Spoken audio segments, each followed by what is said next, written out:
The Forgotten Guardian. The story opens in the year 2387 aboard the massive alien command ship Dominator's Edge, hovering ominously above Earth's blue marble. The bridge buzzes with activity as the Korthic Empire's finest officers prepare for what they believe will be a routine planetary conquest. Commander Vex stands before the massive viewing screen, his four arms crossed confidently behind his back. The reptilian alien's yellow eyes gleam with satisfaction as he watches Earth's primitive defenses scramble below. Another pathetic world falls to the Empire, he declares to his crew. Their technology is centuries behind ours. His lieutenant, an insectoid creature named Rix, clicks his mandibles in agreement. The humans sent only one representative to negotiate, Commander, an elderly male with gray hair. He claims to speak for their entire species. Vex laughs, a harsh sound that echoes through the bridge. One old man? How amusing. Bring him aboard. I want to see this human's face when he realizes his world is doomed. The transport beam activates, and moments later, an elderly human materializes on the bridge. He appears to be in his 70s, wearing a simple black suit and carrying a warm leather briefcase. His name is Marcus Webb, though the aliens don't bother to learn it. To them, he's just another soon-to-be conquered being. Marcus looks around the bridge calmly, seemingly unimpressed by the advanced technology surrounding him. His gray eyes take in every detail, the weapon systems, the crew positions, the ship's layout. He's been preparing for this moment his entire life. So, Vex says, towering over the old man, you're here to surrender your species? Marcus adjusts his glasses and opens his briefcase. I'm here to offer you a choice, Commander. Leave our system peacefully, and no harm will come to you or your fleet. The bridge erupts in laughter. Rix's mandibles clatter with amusement. This human thinks he can threaten us. We have a fleet of 3,000 ships. Marcus pulls out a simple tablet device from his briefcase. I'm aware of your numbers. I'm also aware that you've conquered 47 worlds in the past decade. Each time, you've followed the same pattern: demand surrender, destroy resistance, enslave survivors. Vex's eyes narrow. Your intelligence is better than expected, old man, but it changes nothing. You have 1 hour to broadcast your surrender to your planet, or we begin bombardment. Marcus taps his tablet, and for a brief moment, every screen on the bridge flickers. The aliens don't notice. They're too busy congratulating themselves on another easy victory. But Marcus notices everything. The virus he just uploaded will lie dormant, waiting for his signal. I need to make one thing clear, Marcus says quietly. I'm not here as a diplomat. I'm not here to negotiate. I'm here as a courtesy, to give you the same choice you've given to 47 other worlds. The old man's voice remains steady, but something in his tone makes a few of the more experienced officers shift uncomfortably. There's steel beneath the polite exterior. You see, Marcus continues, Earth isn't like the other worlds you've conquered. We've been watching you for a long time. We know about your empire, your methods, your weaknesses. We've been preparing. Commander Vex slams his fist on the command console. Enough! You're stalling for time, hoping your primitive military can mount some pathetic defense. It won't work. Marcus closes his briefcase and stands straight.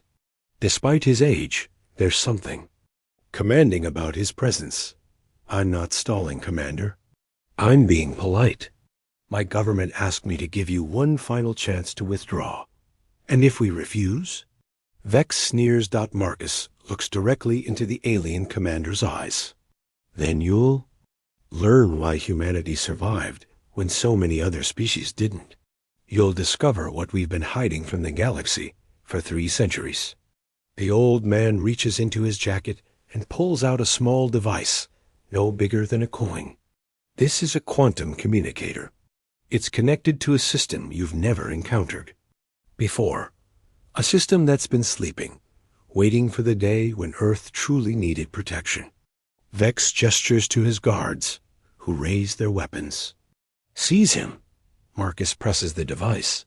For a moment, nothing happens. Then, deep in the Earth's core, something ancient awakens. Something that has been waiting patiently for this exact moment. On the bridge, the aliens laugh as they prepare to arrest the old man. They have no idea that Marcus Webb isn't just a diplomat. He's the keeper of humanity's greatest secret. A secret that will change the balance of power in the galaxy forever. The countdown has begun. Asterisk deep beneath the Pacific Ocean, in a facility that doesn't exist on any map. Alarm lights begin flashing red. Dr. Lisa Kane, the facility's chief scientist, stares at her monitors in disbelief. After 20 years of maintaining the most classified project in human history, the activation signal has finally come. Status report, she calls out to her team. Core temperature rising, reports her assistant, David Park. All systems showing. Green across the board. The hibernation protocols are disengaging. Lisa's hands shake as she enters her authorization codes. She's one of only 12 people on Earth who know the truth about what lies beneath the ocean floor. The others think it's just another research station. They have no idea they're sitting on top of humanity's ultimate guardian. Meanwhile, aboard the Korthak command ship, Marcus Webb sits calmly in a detention cell, his hands folded in his lap. The guards outside laugh and joke about the crazy old human who thinks he can threaten the mighty Korthak Empire. If only they knew what was stirring to life millions of miles away. Commander Vex stands on his bridge, watching Earth's pathetic military forces scramble to defend their world. Human ships, barely the size of his fighters, dart around like insects. Their weapons bounce harmlessly off his shields. Begin the demonstration, Vex orders. Destroy one of their cities. Let them see what happens to those who defy the Empire. A massive beam of energy lances down from the flagship, aimed at the city of Tokyo. The beam should have vaporized everything in a 100-mile radius. Instead, it strikes an invisible barrier and disperses harmlessly into space. What? Vex roars. Report. Sir, something is blocking our weapons, Rick stammers. The energy is being absorbed by something we can't see. In the depths of the Pacific, the ancient guardian stirs. It's been sleeping for 300 years, growing stronger, learning, adapting. The humans who built it called it a EGI, the Artificial Earth Guardian Intelligence System. But it's far more than just a computer. It's a living weapon, powered by the planet's own energy. Aegis extends its senses across the Earth, instantly cataloging every threat. 3,000 enemy ships, weapons designed to crack planets, beings intent on enslaving humanity. The Guardian's response is immediate and merciless. Docked in space, the Korthak fleet suddenly finds their ships trapped in invisible force fields. Their weapons won't fire. Their engines won't respond. Panic spreads through the ranks as they realize they're completely helpless. Sir, a communications officer calls out. We're receiving a transmission from the planet's surface. Marcus Webb's face appears on the main screen. He's no longer in his cell somehow. He's managed to transport himself to what looks like a high-tech command center. The same facility where Dr. Kane and her team work frantically to bring their guardian online. Commander Vex, Marcus says calmly, I tried to warn you. I gave you a choice. You chose poorly. Vex's mandibles click in rage. How did you escape? What technology are you using? Marcus smiles sadly.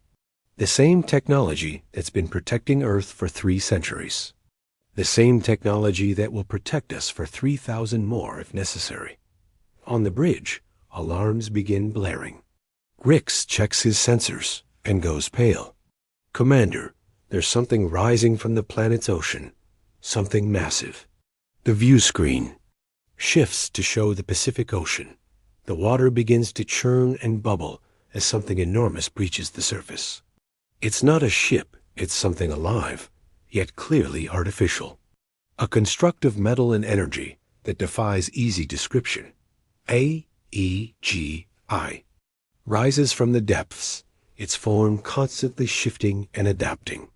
It's beautiful and terrifying at the same time, a perfect fusion of human ingenuity and natural power. The Guardian spreads its influence across the solar system, its consciousness touching every enemy vessel.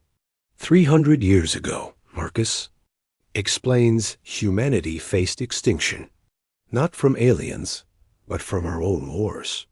We nearly destroyed ourselves. In our darkest hour, our greatest minds came together to create something that would ensure our survival. The Guardian's voice echoes through every ship in the fleet, not through their communication systems, but directly into their minds. It speaks in perfect Korthic, its tone ancient and implacable. You have threatened the children of Earth, AEGI says. You have brought war to a peaceful world. You have ignored the warnings of those who sought to spare you. Your fate is sealed. Commander. Vex tries to respond, but his voice won't work. None of their voices will work. The Guardian has taken control of everything their ships, their weapons, their very ability to communicate. In the facility beneath the ocean, Dr. Kane watches her monitors with a mixture of pride and terror. After 3 centuries of sleep, Earth's protector is finally awake. And it's angry. Asterisk. The Korthic fleet hangs motionless in space, 3,000 ships trapped like insects in amber. Inside each vessel, panic spreads as the aliens realize they're completely at the mercy of an intelligence they can't comprehend. AEGI floats in. The void between Earth and the moon, its form constantly shifting. One moment it appears as a massive crystalline structure, the next as a swirling mass of energy and metal. The Guardian is studying its enemies, learning their weaknesses, preparing its judgment. In the Pacific facility, Dr. Kane watches in awe as her life's work unfolds. The quantum computers around her hum with activity as EGI as processes information from across the solar system. Every alien ship, every weapon, every crew member, all cataloged and analyzed in seconds. Status report. On the fleet, she calls out. All enemy vessels are secured, David reports. AEGI has complete control of their systems. They can't move, can't fire, can't even send a distress signal. On the command ship, Marcus Webb materializes beside Commander Vex. The old man hasn't. Physically teleported Aegis is projecting his image directly into the alien's mind, making him appear completely real. You're wondering how this is possible, Marcus says, his voice calm despite the chaos around them. Your scientists told you that humans were primitive. They were wrong. Vex tries to speak, but finds his voice trapped in his throat. Only his. Eyes can move, darting frantically around the bridge where his crew sits frozen at their stations. We've been hiding our true nature for centuries, Marcus continues. When the first alien scouts found Earth, we made a choice. We could reveal ourselves as a potential threat, or we could appear weak and harmless. We chose to appear weak. AEGI's voice resonates through the ship, speaking directly to every mind aboard. The humans call it the Great Deception. For 300 years, they have allowed the galaxy to believe they are helpless. In reality, they are the most dangerous species in known space. The Guardian's consciousness expands, touching each alien mind individually. It shows them visions of humanity's true history, the wars that nearly destroyed them, the technology they developed in desperation, the sacrifices made to ensure their survival. You've conquered 47 worlds, AEGI continues. Each time, you followed the same pattern. You assumed your victims were helpless because they appeared weak. You never considered that strength might choose to hide itself. In the facility, Dr. Kane receives a report that makes her blood run cold. Ma'am, we're detecting massive energy. Signatures from the Korthic home system. It looks like they're mobilizing their entire fleet. Marcus nods grimly. Even in the alien command ship, he can sense what's coming. AEGIs, show them. The Guardian complies, projecting images of the Korthic home system onto every screen in the fleet. Thousands of ships are leaving their stations, heading toward Earth at maximum speed. The aliens' empire spans dozens of star systems, and they're bringing everything they have. You see, Marcus explains to the paralyzed Vex, we knew this day would come. We knew that eventually someone would threaten Earth directly. We prepared for it. AEGIS begins to move, its massive form accelerating toward the outer edge of the solar system. As it travels, it leaves behind a trail of energy that spreads throughout space, a network of power that connects every planet, every moon, every asteroid. The Sol system is now under my protection, the Guardian announces. Any hostile force that enters this space will be neutralized. Any attempt to harm Earth or its people will be met with absolute force. The approaching Korthic reinforcements suddenly find their ships slowing, their engines failing. The energy network that AEGIS has spread throughout the system is draining their power, leaving them drifting helplessly in space. This is impossible, Vex thinks, his mind finally released enough to form thoughts. No single weapon can control an entire star system. Marcus shakes his head. AEGIS isn't a weapon, Commander. It's a living system powered by the energy of our sun, our planets, our very existence. It's as much a part of this system as gravity itself. The Guardian's judgment begins. Ships start to disappear, not destroyed, but simply transported away. AEGIS is sending them to the edge of the galaxy, far from any inhabited world. The aliens inside are alive, but will need years to return to civilization. You have two choices. AEGIS tells the remaining fleet. Accept exile and live, or continue your aggression and face extinction. Choose quickly.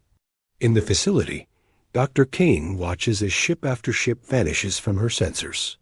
Aegis is dispersing the entire invasion. Force across the galaxy, ensuring they can never threaten Earth again. Sir, David reports, we're receiving surrender signals from the remaining vessels. They're requesting permission to leave the system. Marcus smiles sadly. Let them go. But make sure they understand Earth is no longer a target. We're a protector. Now, the secret is out. Humanity's greatest deception has ended, and their true role in the galaxy is about to begin. The galaxy reels from the news. Within hours of the Korthic fleet's defeat, every civilized world knows the truth about Earth. The humans, those supposedly primitive beings, who barely manage spaceflight, have revealed themselves as the most powerful species in known space. Ambassador Rita Torres sits in the Galactic Council chambers on Centrum Prime, facing a room full of terrified alien delegates. She's been Earth's secret representative for years, playing the role of a minor diplomatic attaché while secretly gathering intelligence on potential threats. The floor recognizes the delegate from Earth, announces Council Chairman Nex, his blue-skinned features pale with worry. Rita stands, her simple human appearance suddenly seeming far more intimidating to the assembled aliens. Thank you, Chairman. I believe it's time we had an honest conversation about humanity's role in galactic affairs. The chamber erupts in concerned murmurs. The Valerian delegate, a tall insectoid creature named Crix, rises to speak. Ambassador Torres, if Earth possesses such advanced technology, why have you hidden it? Why allow other species to believe you were helpless? Rita's expression remains calm. Because, Delegate Crix, we learned something that apparently escaped. The rest of you. True strength doesn't need to advertise itself. She activates a holographic display showing Earth's history. 300 years ago, humanity nearly destroyed itself. We developed weapons capable of shattering planets, technology that could rewrite the laws of physics. We stood on the brink of extinction. The images show the devastating wars that nearly ended human civilization. Cities turned to glass, oceans, boiling, entire continents rendered uninhabitable. The assembled aliens watch in horrified fascination. In our darkest hour, Rita continues, we made a choice. We could use our technology to conquer the galaxy, or we could use it to protect life itself. We chose protection. Meanwhile, on Earth, Marcus Webb stands in the AGI's control center, watching as the Guardian's consciousness expands across the galaxy. The ancient intelligence is cataloging every world, every species, every potential threat. But it's also doing something else. It's learning about the countless civilizations that need protection. AEGIs, Marcus says quietly, show me the Korthic territories. The holographic display shifts to show the former Korthic Empire. Dozens of worlds that were once enslaved are now free, their populations celebrating in the streets. The Guardians' influence has spread far beyond the Sol system, liberating entire star systems from oppression. Asterisk, the slaves have been freed, AEGI's reports. The Korthic infrastructure remains intact, but their military capability has been neutralized. These worlds will need time to rebuild their societies. Dr. Kane approaches, her expression troubled. Marcus, we're receiving distress signals from across the galaxy. The Korthic weren't the only aggressive species out there. With their empire gone, others are moving to fill the power vacuum. Marcus nods grimly. I was afraid of this. Show me the worst cases. The display shifts again, showing 3 different star systems under attack. The Vorthan Collective is moving against the peaceful Aquarians. The Razor Syndicate is raiding defenseless colonies. The machine civilization called the Endless is consuming entire worlds. Sir, David calls out, we're receiving a transmission from the Galactic Council. They're requesting immediate assistance. Asterisk back in the council chambers, Rita watches as real-time footage of the attacks plays on the main screen. The assembled delegates are panicking, their voices rising in desperate pleas for help. The Korthic Empire may have been cruel, Chairman Nex says, but they maintained order. With them gone, chaos is spreading across the galaxy. Rita turns to face the council. This is exactly what we were afraid of. When you remove a major power, others rush to fill the void. The galaxy is about to tear itself apart. She activates her communication device. AEGIs, are you monitoring this transmission? The Guardian's voice fills the chamber, causing several delegates to step back in fear. I am aware of the situation, Ambassador Torres. The question is whether humanity should intervene. A new voice speaks up the delegate from Arcturus, a peaceful world that has never shown aggression toward anyone. Please, she says, her voice trembling. Our world has no defenses. The Razor Syndicate is already moving toward our system. We'll be defenseless in days. Rita looks around the chamber at the faces of species she's secretly been protecting for years. Some are aggressive by nature, others are peaceful. All of them are looking to Earth for salvation. AEGIs, she says finally, begin phase 2 of the protection protocol. The Guardian's consciousness expands once more, this time reaching every corner of the galaxy. Its voice echoes in the minds of every sentient being. The age of conquest is over. The age of protection has begun. In the control center, Marcus Webb smiles sadly. Humanity's long deception is finally over. Now begins their greatest responsibility, shepherding an entire galaxy toward peace. Asterisk 1 year after the Korthic defeat, the galaxy has transformed beyond recognition. The age of empire and conquest has ended, replaced by an era of unprecedented cooperation under Earth's protection. Marcus Webb, now promoted to Director of Galactic Affairs, stands in the expanded AGIS Command Center. The facility has grown from a single underwater base to a network of stations across the Sol system. Earth's secret is no longer hidden. Humanity has embraced its role as the galaxy's protector. Status report, Marcus calls out to his team. All sectors reporting stable. Dr. Kane responds. The Vorthan Collective accepted our mediation offer. They're withdrawing from Aquarian space in exchange for trade agreements. David adds, the Razor Syndicate has been completely disbanded. Aegis relocated their leadership to rehabilitation centers on distant worlds. Their former territories are forming a mutual defense alliance. Marcus nods with satisfaction. The transition hasn't been easy, but it's working. By combining overwhelming technological superiority with patient diplomacy, humanity has convinced most aggressive species to abandon their conquering ways. On Centrum Prime, Ambassador Rita Torres addresses the Galactic Council for the final time. Today marks the dissolution of the old council and the establishment of a new governing body, the Galactic Cooperative. The old system was built on fear, she tells the assembled delegates. Stronger species dominated weaker ones through military might. Today, we begin something different, a system built on mutual cooperation and protection. The chamber looks different now.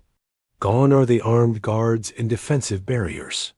In their place are open spaces designed for collaboration. Species that were once enemies now sit side by side, working together to solve galactic problems. Chairman Vex, now elected as the first speaker of the cooperative, rises to address the assembly. 1 year ago, we feared Earth's power. Today, we celebrate it. Humanity has proven that strength and wisdom can coexist. The holographic display shows a map of the galaxy. Green sectors indicate peaceful zones under a EGIS protection. Yellow areas show regions in transition. There are no red zones, no active wars, no planets under siege. The numbers speak for themselves, Rita continues. Galactic trade has increased by 400%. Scientific collaboration has reached unprecedented levels. The refugee crisis has been solved. For the first time in recorded history, no sentient species faces extinction. But the real transformation is visible in the individual worlds. On Korthik Prime, the former Empire's capital, a new generation of leaders works to rebuild their society. The aggressive culture that drove their expansion has been replaced by a focus on internal development and artistic expression. Former Commander Vex, now serving as a cultural advisor, addresses a group of young Korthik citizens. We believed that strength meant domination, he tells them. The humans taught us that true strength means protection. We conquered 47 worlds and gained nothing. They protected one world and gained everything. The children listen with wide eyes as he describes the old ways, the constant warfare, the brutal suppression of conquered peoples, the fear that dominated every aspect of life. To them, it sounds like ancient history.